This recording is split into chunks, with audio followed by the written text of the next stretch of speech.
ਹੁਣ ਅਸੀਂ ਪਹੁੰचे ਹਾਂ ਹਲਕਾ ਫਤਿਹਗੜ੍ਹ ਸਾਹਿਬ।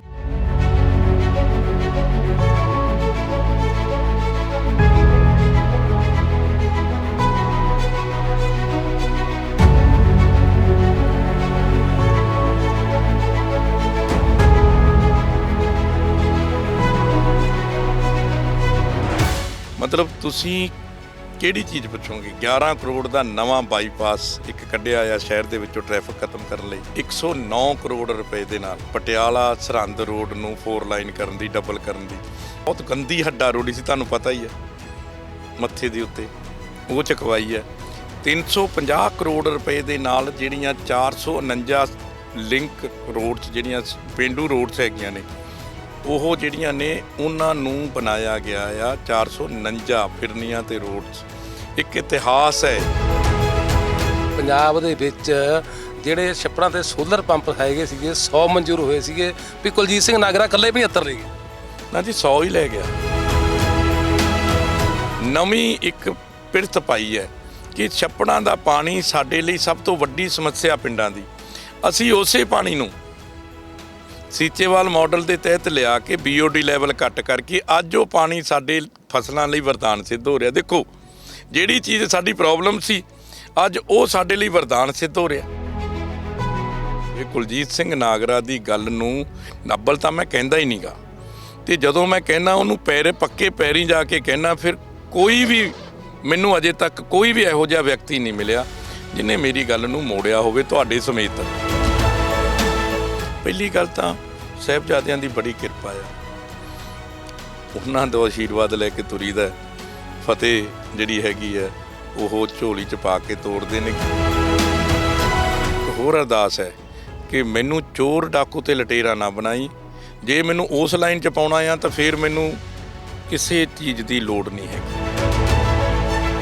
ਕੁਲਜੀਤ ਸਿੰਘ ਨਾਗਰੇ ਨੇ ਕੋਈ ਮੰਤਰੀ ਬੁਲਾਇਆ ਤਾਂ ਕੁਲਜੀਤ ਸਿੰਘ ਨਾਗਰੇ ਨੇ ਅੜ ਕੇ ਪੈਸੇ ਮੰਗੇ, ਤੇ ਭਗੜਾਣੇ ਵੀ ਤਾਂ ਇਹਨਾਂ ਨੇ ਕਾਲਜ ਵਾਸਤੇ ਜਗ੍ਹਾ ਛਡਾ ਕੇ ਰੱਖੀ, ਸ਼੍ਰੋਮਣੀ ਕਮੇਟੀ ਦੀ, ਬਣਾਇਆ ਹੈ ਨਹੀਂ। ਮਤਲਬ ਹੁਣ ਬਣਿਆ ਹਸਪਤਾਲ, ਉਹੀ ਜੱਚਾ ਬੱਚਾ ਹਸਪਤਾਲ ਜਦੋਂ ਜਿਹੜਾ ਇਹਨਾਂ ਨੇ ਵੇਚਤਾ, ਉਹਨੂੰ ਫਿਰ ਮੈਂ ਮੁੜ ਕੇ ਆ ਕੇ ਤੇ ਹੁਣ 10 ਕਰੋੜ ਦੇ ਵਿੱਚ ਉਹੀ ਜੱਚਾ ਬੱਚਾ ਹਸਪਤਾਲ ਫਿਰ ਬਣਾਤਾ। ਇਸ ਵਾਰ ਕੀ ਲੱਗਦਾ ਕਿਹੜੇ ਉਮੀਦਵਾਰ ਜਾਂ ਕਿਹੜੀ ਪਾਰਟੀ ਨਾਲ ਤੁਹਾਡਾ ਮੁਕਾਬਲਾ? ਦੇਖੋ, ਗੱਲ ਇਹ ਹੈ ਕਿ ਅਸੀਂ ਆਪਣੀ ਲੜਾਈ ਲੜਦੇ ਹਾਂ ਹਮੇਸ਼ਾ। ਮੈਂ ਕਿਸੇ ਦੀ ਲਕੀਰ ਮਿਟਾਉਣ ਦੀ ਥਾਂ ਤੇ ਆਪਣੀ ਲੰਮੀ ਕੀਤੀ। ਵੋਟ ਨਹੀਂ ਪਾਉਣਗੇ ਤਾਂ ਆਉਣ ਵਾਲੇ ਸਮੇਂ ਦੇ ਵਿੱਚ ਕਿਤੇ ਇਹ ਵੀ ਆਉਣ ਵਾਲੀ ਲੀਡਰਸ਼ਿਪ 'ਚ ਮੈਸੇਜ ਚਲੇ ਜਾਊਗਾ ਕਿ ਕੰਮ ਕਰਨ ਦਾ ਕੋਈ ਫਾਇਦਾ ਨਹੀਂ ਹੁੰਦਾ। ਲੋਕਾਂ ਨੇ ਵੋਟ ਤਾਂ ਆਪਣੀ ਮਰਜ਼ੀ ਨਾਲ ਪਾਉਣੀ ਹੈ, ਅਤੇ ਕੋਈ ਲੀਡਰ ਮੁੜ ਕੇ ਜੇ ਕਿਸੇ ਨੂੰ ਕਿਹਾ ਕਰੂਗਾ ਯਾਰ ਕੰਮ ਕਰ ਲੈ, ਉਹ ਕਿਹਾ ਕਰੂਗਾ ਕੰਮ ਦਾ ਕਿਹੜਾ ਕਿਸੇ ਨੇ ਪੁੱਛਣਾ ਆ। ਨਾਗਰੇ ਨੇ ਬਥੇਰਾ ਕਰਾ ਕੇ ਦੇਖ ਲਿਆ ਸੀ, ਉਹਨੂੰ ਕਿਹੜੀ ਵੋਟ ਪੈਗੀ। ਅੱਜ ਪੋਲੀਟਿਕਸ ਦੇ ਵਿੱਚ ਚੰਗਾ ਬੰਦਾ ਰਹਿਣਾ ਨਹੀਂ ਚਾਹੁੰਦਾ। ਸਾਰੇ ਬੰਦੇ ਚੰਗੇ ਜਿਹੜੇ ਹੈਗੇ ਨੇ ਸਿਆਸਤ ਤੋਂ ਭੱਜਣ ਲੱਗ ਗਏ। ਇੰਨਾ ਕੋਈ ਵੀ ਮਾੜਾ ਨਹੀਂ ਹੋਊਗਾ ਕਿ ਉਹ ਇਹ ਕਵੇ ਵੀ ਉਹਦੇ ਘਰ ਦੇ ਮੂਹਰੇ ਜਿੱਥੇ ਚਿੱਕੜ ਹੁੰਦਾ ਸੀ ਉੱਥੇ ਅੱਜ ਸੀਵਰ ਤੇ ਪਾਣੀ ਪੈ ਕੇ ਪੱਕੀਆਂ ਗਲੀਆਂ ਤੇ ਸੜਕਾਂ ਬਣ ਗਈਆਂ ਨੇ। ਜਿਹੜੇ ਗੰਦੇ ਪਾਣੀ ਛੱਪੜ ਇੱਧਰ ਉੱਧਰ ਤੁਰੇ ਫਿਰਦੇ ਸੀ, ਅੱਜ ਲੋਕੀ ਉੱਥੇ ਸੈਰਾਂ ਕਰਦੇ ਨੇ। ਅੱਜ ਉਹੀ ਗੰਦ ਵਾਲੀਆਂ ਜਗ੍ਹਾ ਦੇ ਉੱਤੇ ਪਾਰਕ ਬਣ ਗਏ ਹੈਗੇ ਨੇ।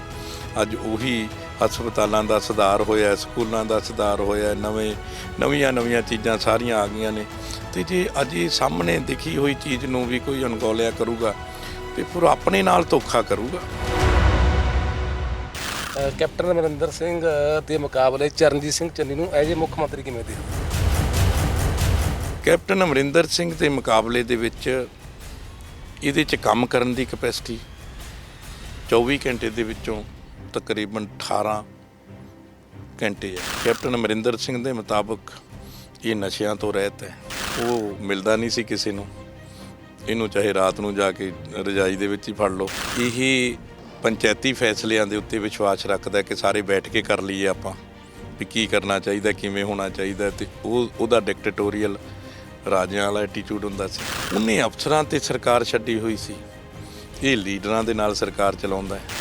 ਉਹਦੇ ਨਾਲ ਬਹੁਤ ਵੱਡੇ ਚੁਗਲਖੋਰ ਤੇ ਦਲਾਲ ਸੀਗੇ ਜਿਨ੍ਹਾਂ ਨੇ ਉਹਨੂੰ ਮਰਵਾਇਆ। ਪੜ੍ਹਾਈ ਇਹਦੀ ਬਹੁਤ ਹੈ, ਮਤਲਬ ਇਹ LLB ਹੈ, MBA MA PhD ਹੈ। ਕੈਪਟਨ ਅਮਰਿੰਦਰ ਸਿੰਘ ਇੰਨਾ ਪੜ੍ਹਿਆ ਲਿਖਿਆ ਨਹੀਂ ਸੀਗਾ। ਕੈਪਟਨ ਅਮਰਿੰਦਰ ਸਿੰਘ ਪਾਰਟੀਆਂ ਦਾ ਸ਼ੌਕੀਨ ਸੀਗਾ, ਇਹ ਕੰਮ ਕਰਨ ਦਾ ਸ਼ੌਕੀਨ ਹੈ। ਭਗਵੰਤ ਮਾਨ ਦਾ ਮੈਂ ਦੇਖ ਰਿਹਾ ਸੀਗਾ, ਮੇਰੇ ਖਿਆਲ ਤੇ ਸ਼ਾਇਦ +2 ਹੈ ਕਹਿੰਦੇ ਉਹ ਹੈ। ਮੈਨੂੰ ਤਾਂ ਸਮਝ ਨਹੀਂ ਲੱਗਦੀ ਵੀ ਚੁਟਕਲਿਆਂ ਨਾਲ ਵੀ ਸਰਕਾਰਾਂ ਚੱਲਣਗੀਆਂ ਫਿਰ। ਵਿਜ਼ਨ ਪੰਜਾਬ ਟੀਵੀ ਦੇਖ ਰਹੇ ਦਰਸ਼ਕਾਂ ਦਾ ਰਣਜੋਤ ਸਿੰਘ ਵੱਲੋਂ ਸਵਾਗਤ ਹੈ। ਹੁਣ ਅਸੀਂ ਪਹੁੰਚੇ ਹਾਂ ਹਲਕਾ ਫਤਿਹਗੜ੍ਹ ਸਾਹਿਬ, ਜਿੱਥੋਂ 2 ਵਾਰ ਵਿਧਾਇਕ ਰਹਿ ਚੁੱਕੇ ਕੁਲਜੀਤ ਸਿੰਘ ਨਾਗਰਾ ਤੀਜੀ ਵਾਰ ਕਾਂਗਰਸ ਦੀ ਟਿਕਟ ਤੋਂ ਚੋਣ ਲੜ ਰਹੇ ਨੇ। ਕੁਲਜੀਤ ਸਿੰਘ ਨਾਗਰਾ ਕਿਸੇ ਜਾਣ ਪਛਾਣ ਦੇ ਮੁਹਤਾਜ ਨਹੀਂ, ਕਿਉਂਕਿ ਜਿੱਥੇ ਕੁਲਜੀਤ ਸਿੰਘ ਨਾਗਰਾ ਪੰਜਾਬ ਪ੍ਰਦੇਸ਼ ਕਾਂਗਰਸ ਕਮੇਟੀ ਦੇ ਕਾਰਜਕਾਰਨੀ ਪ੍ਰਧਾਨ ਨੇ, ਉੱਥੇ ਰਾਹੁਲ ਗਾਂਧੀ ਦੇ ਟੀਮ ਦੇ ਮੈਂਬਰ ਵੀ ਆ। ਨਾਗਰਾ ਸਾਹਿਬ, ਤੁਹਾਡਾ ਬਹੁਤ ਬਹੁਤ ਸਵਾਗਤ ਆ ਜੀ। ਸਤਿ ਸ਼੍ਰੀ ਅਕਾਲ ਜੀ। ਜੀ ਜੀ, ਅੱਛਾ, ਇਹ ਦੱਸੋ ਨਾਗਰਾ ਸਾਹਿਬ, ਜਿਹੜੀ ਇਹ ਇਲੈਕਸ਼ਨ ਆ ਤੁਸੀਂ ਕਿਸ ਮੁੱਦੇ ਤੇ ਲੜ ਰਹੇ ਹੋ? ਦੇਖੋ, ਫਤਿਹਗੜ੍ਹ ਸਾਹਿਬ ਦੀ ਇਹ ਇਲੈਕਸ਼ਨ ਜਿਹੜੀ ਹੈਗੀ ਹੈ, ਇਹ ਟੋਟਲ ਵਿਕਾਸ ਦੇ ਮੁੱਦੇ ਤੇ ਲੜੀ ਜਾ ਰਹੀ ਹੈ। ਜੋ ਪਿਛਲੇ 5 ਸਾਲਾਂ ਦੇ ਵਿੱਚ ਫਤਿਹਗੜ੍ਹ ਸਾਹਿਬ ਦੀ ਇਸ ਪਵਿੱਤਰ ਧਰਤੀ ਦਾ ਵਿਕਾਸ ਹੋਇਆ, ਉਸ ਮੁੱਦੇ ਤੇ ਇਲੈਕਸ਼ਨ ਲੜੀ ਜਾ ਰਹੀ ਹੈ। ਟੋਟਲੀ ਇੱਕ ਹੀ ਏਜੰਡਾ ਆ ਕਿ ਫਤਿਹਗੜ੍ਹ ਸਾਹਿਬ ਦੀ ਇਸ ਪਵਿੱਤਰ ਧਰਤੀ ਤੇ ਹੋਏ ਵਿਕਾਸ ਦੇ ਨਾਂ ਨੂੰ ਵੋਟ ਪਾਈ ਜਾਵੇ। ਜੇ ਵਿਕਾਸ ਹੋਇਆ ਤੇ ਵੋਟ ਪਾਈ ਜਾਵੇ। ਜੇ ਤੁਹਾਡਾ ਨੁਮਾਇੰਦਾ ਤੁਹਾਡੀਆਂ ਕਦਰਾਂ ਕੀਮਤਾਂ ਦੇ ਉੱਤੇ ਪੂਰਾ ਉਤਰਿਆ ਆ, ਉਹਨੇ ਡਿਵੈਲਪਮੈਂਟ ਕਰਾਈ ਹੈ, ਵਿਕਾਸ ਕਰਾਇਆ ਚੌਮੁਖੀ, ਇਹ ਨਹੀਂ ਕਿ ਇੱਕ ਦੋ ਚੀਜ਼ਾਂ ਦਾ, ਤੇ ਜੇ ਉਹਨੇ ਇਮਾਨਦਾਰੀ ਦੇ ਨਾਲ ਤੇ ਦ੍ਰਿੜਤਾ ਦੇ ਨਾਲ ਤੁਹਾਡੀ ਸੇਵਾ ਕੀਤੀ ਹੈ ਤੇ ਵੋਟ ਪਾਈ ਜਾਵੇ। ਮੈਂ ਸਿਰਫ ਨਿਮਰਤਾ ਸਹਿਤ ਵੋਟ ਵਿਕਾਸ ਦੇ ਨਾਂ ਨੂੰ, ਔਰ ਜਿਹੜੀ ਇੱਕ ਲੋਕ ਕਿਸੇ ਸਿਆਸੀ ਲੀਡਰ ਦੀ ਸ਼ਖਸੀਅਤ ਚਾਹੁੰਦੇ ਨੇ ਕਿ ਉਹ ਇਮਾਨਦਾਰ ਹੋਵੇ, ਨਸ਼ਿਆਂ ਤੋਂ ਰਹਿਤ ਹੋਵੇ, ਉਹਦਾ ਇੱਕ ਕਰੈਕਟਰ ਹੋਵੇ, ਉਹ ਜ਼ੁਬਾਨ ਦਾ ਪੱਕਾ ਹੋਵੇ, ਖੜਨ ਵਾਲਾ ਹੋਵੇ, ਉਹ ਪੜ੍ਹਿਆ ਲਿਖਿਆ ਹੋਵੇ, ਤੇ ਉਹਨੂੰ ਪਤਾ ਹੋਵੇ ਕਿ ਨੁਮਾਇੰਦਾ ਹੋਣ ਦੇ ਨਾਤੇ ਉਹਦੀਆਂ ਜ਼ਿੰਮੇਵਾਰੀਆਂ ਕੀ ਨੇ ਤੇ ਉਹਨੇ ਕੀ ਲੋਕਾਂ ਦੇ ਪ੍ਰਤੀ ਆਪਣੇ ਫਰਜ਼ ਨਿਭਾਉਣੇ ਨੇ। ਜੇ ਉਹਨਾਂ ਕਦਰਾਂ ਕੀਮਤਾਂ ਤੇ ਕੁਲਜੀਤ ਸਿੰਘ ਨਾਗਰਾ ਕਿਤੇ ਉਹਨਾਂ ਦੇ ਉਹਦੇ ਵਿੱਚ ਆਉਂਦਾ ਆ, ਤਾਂ ਫਿਰ ਮੈਂ ਉਹਨਾਂ ਦੀ ਵੋਟ ਦਾ ਹੱਕਦਾਰ ਹਾਂ। ਔਰ ਜੇ ਮੈਂ ਉਸ ਮੈਰਿਟ ਤੇ ਨਹੀਂ ਆਉਂਦਾ ਤੇ ਮੈਂ ਆਪ ਹੀ ਕਹਿਣਾ ਕਿ ਮੈਂ ਹੱਕਦਾਰ ਨਹੀਂ। ਨਾਗਰਾ ਸਾਹਿਬ, ਜਿਹੜੇ ਤੁਸੀਂ ਡਿਵੈਲਪਮੈਂਟ ਦੀ ਗੱਲ ਕਰਦੇ ਆ, ਤੁਹਾਡੇ ਤਾਂ ਟਿਪਸ ਤੇ ਯਾਦ ਹੋਣਗੇ, ਕਿਹੜੇ ਜਿਹੜੇ ਹੈਗੇ ਨੇ ਮੁੱਖ ਕੰਮ ਨੇ ਜਿਹੜੇ ਹਲਕੇ ਵਿੱਚ ਤੁਸੀਂ ਕਰਵਾਏ, ਕਿੰਨੇ ਕੁ 100 ਕਰੋੜ ਦੇ ਕਰਵਾਏ ਨੇ?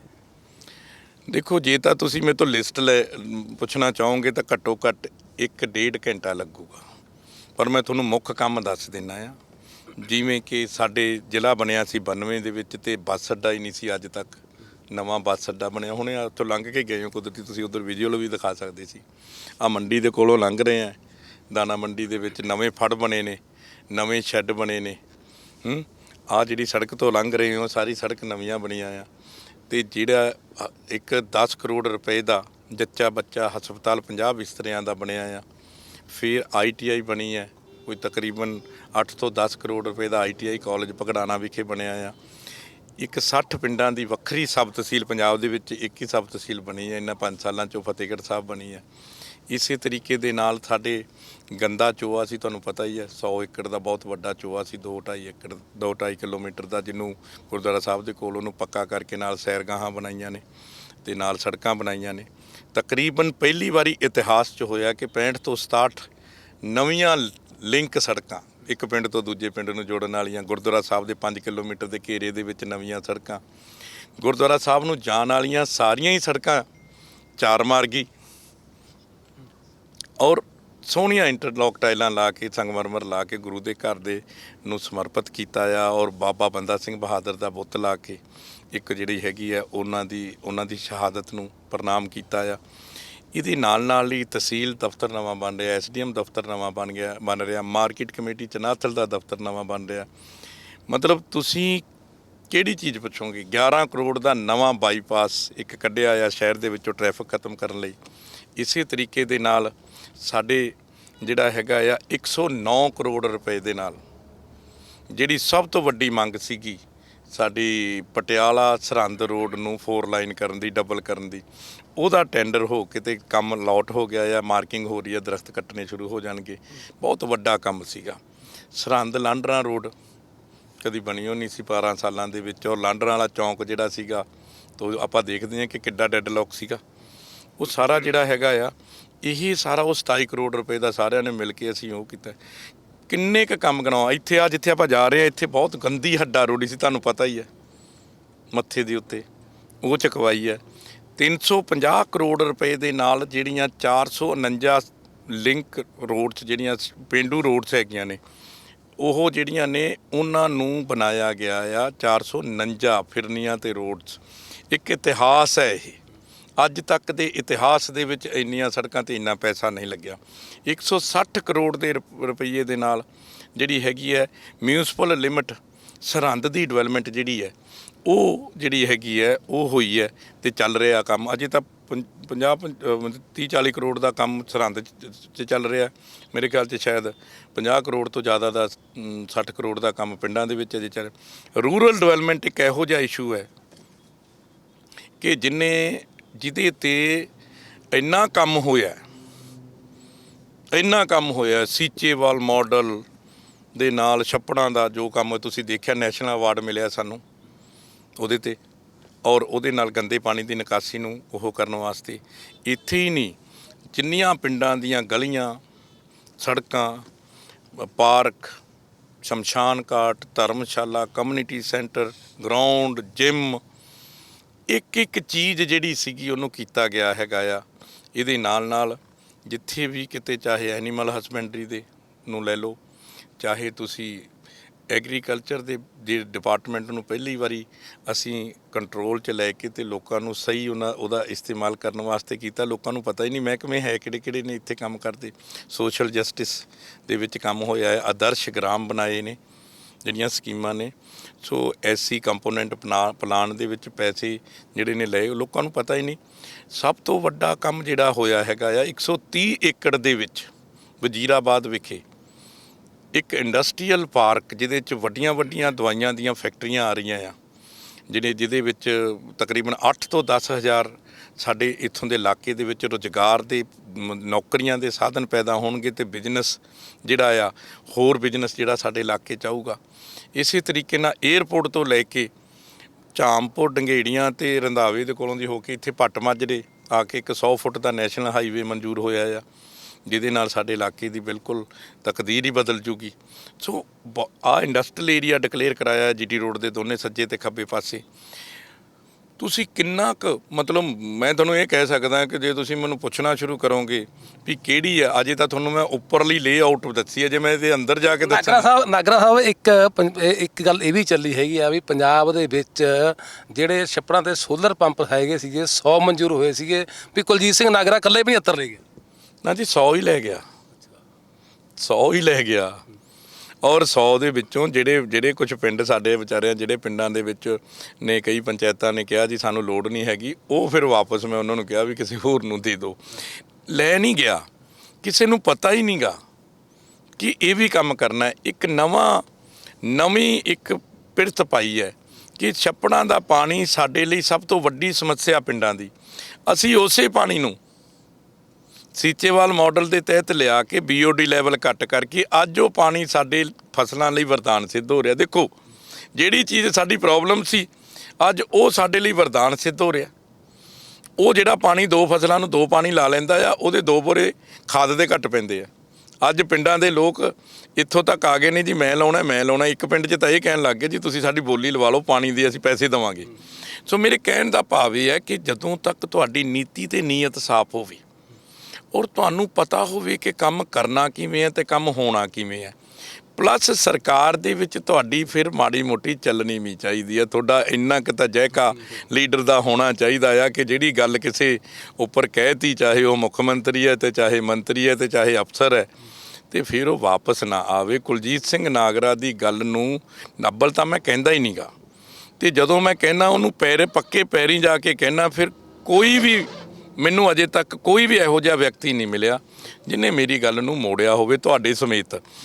ਉਹ ਇਕੱਲਾ ਇਹ ਨਹੀਂ, ਸਰਕਾਰ ਦੇ ਵਿੱਚ ਬਾਹਰ ਵੀ, ਕਿਉਂਕਿ ਜਦੋਂ ਤੁਸੀਂ ਕਦਰਾਂ ਕੀਮਤਾਂ ਦੇ ਉੱਤੇ ਕੁਛ ਵੀ ਕਰਨਾ ਆ ਤਾਂ ਫਿਰ ਮੇਰੇ ਖਿਆਲ ਦੇ ਵਿੱਚ ਕੋਈ 0.1% ਕੋਈ ਬਿਲਕੁਲ ਹੀ ਉਹੋ ਜਿਹੀ ਮਾਨਸਿਕਤਾ ਵਾਲਾ ਬੰਦਾ ਆ ਜਿਹੜਾ ਤੁਹਾਡੇ ਨਾਲ ਤੁਹਾਡੀਆਂ ਉਸ ਗੱਲ ਦੇ ਉੱਤੇ ਨਾ ਉਹ ਕਰਦਾ ਹੋਵੇ। ਨਹੀਂ ਤਾਂ ਤਕਰੀਬਨ ਲੋਕ ਆਪਣੇ ਆਪ ਤੁਹਾਡੀ ਮਦਦ ਕਰਦੇ ਨੇ। ਮੈਂ ਤਾਂ ਦੇਖਿਆ ਸਿਆਸਤ ਦੇ ਵਿੱਚ ਤੁਸੀਂ ਸਾਫ਼ ਸੁਥਰੀ ਰਾਜਨੀਤੀ ਕਰੋ, ਤੁਸੀਂ ਸਾਫ਼ ਸੁਥਰਾ ਕਰੈਕਟਰ ਰੱਖੋ, ਤੁਸੀਂ ਸਾਫ਼ ਸੁਥਰੀ ਗੱਲ ਕਰੋ ਤੇ ਲੋਕ ਤੁਹਾਡੇ ਨਾਲ ਖੜੇ ਹੋ ਜਾਂਦੇ ਨੇ ਆ ਕੇ।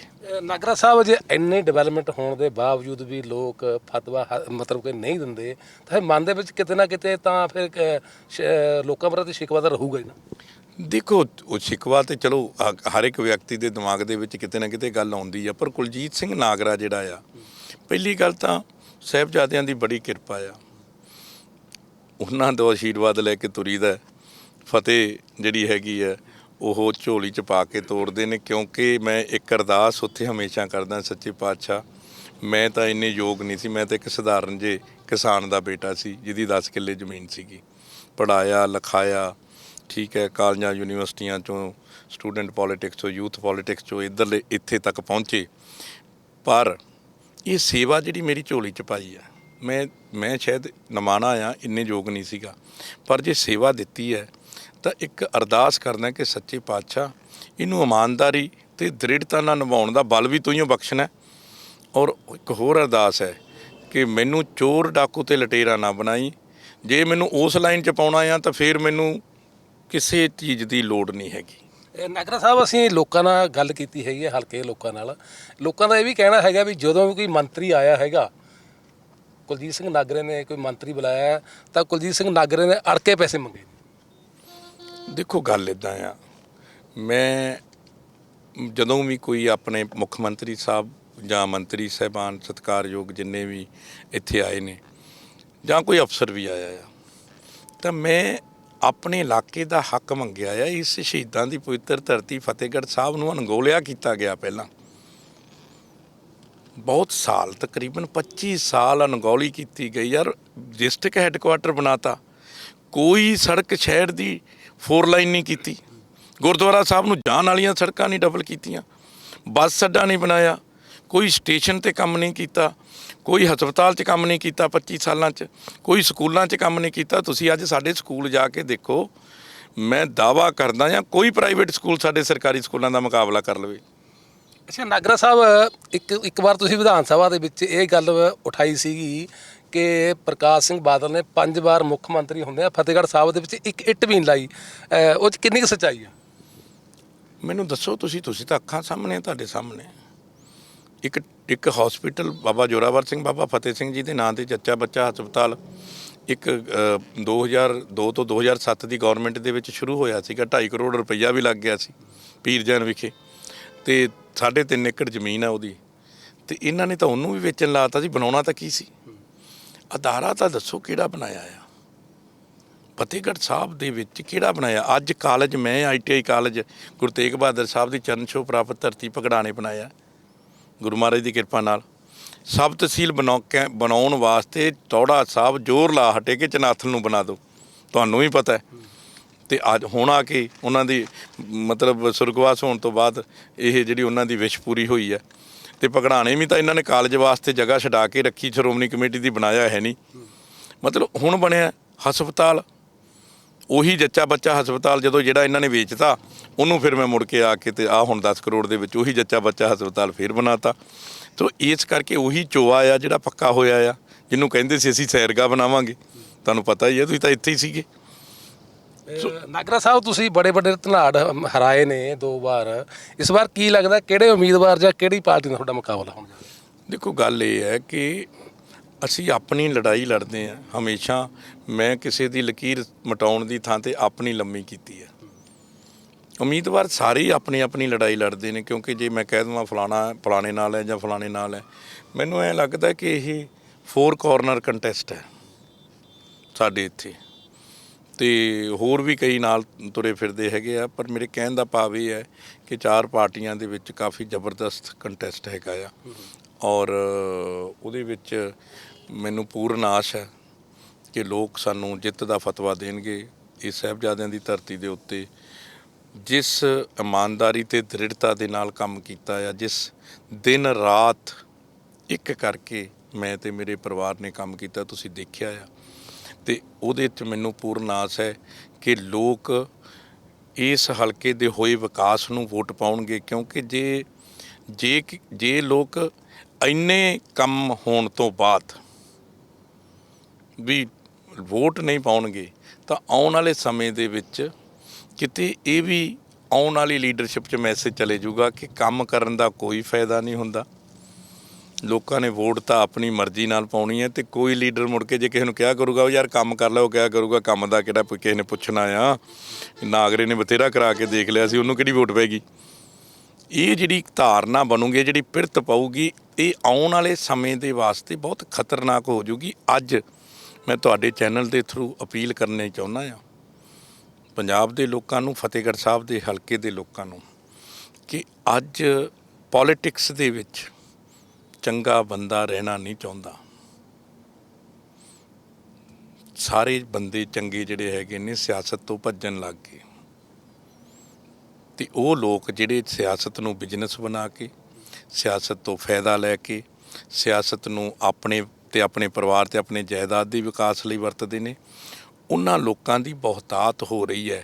ਅਤੇ ਜੇ ਚੰਗੇ ਬੰਦਿਆਂ ਨੂੰ ਬਚਾ ਕੇ ਨਹੀਂ ਰੱਖੋਗੇ ਤੇ ਚੋਰ ਡਾਕੂ ਲੁਟੇਰਿਆਂ ਤੋਂ ਫਿਰ ਕੋਈ ਆਸ ਨਾ ਕਰੋ ਕਿ ਪੰਜਾਬ ਦਾ ਭਲਾ ਹੋਊਗਾ।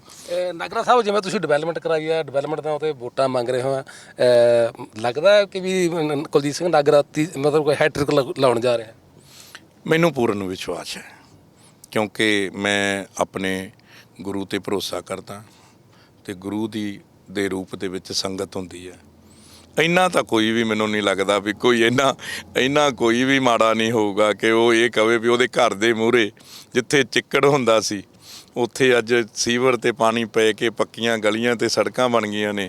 ਜਿਹੜੇ ਗੰਦੇ ਪਾਣੀ ਛੱਪੜ ਇੱਧਰ ਉੱਧਰ ਤੁਰੇ ਫਿਰਦੇ ਸੀ, ਅੱਜ ਲੋਕ ਉੱਥੇ ਸੈਰਾਂ ਕਰਦੇ ਨੇ।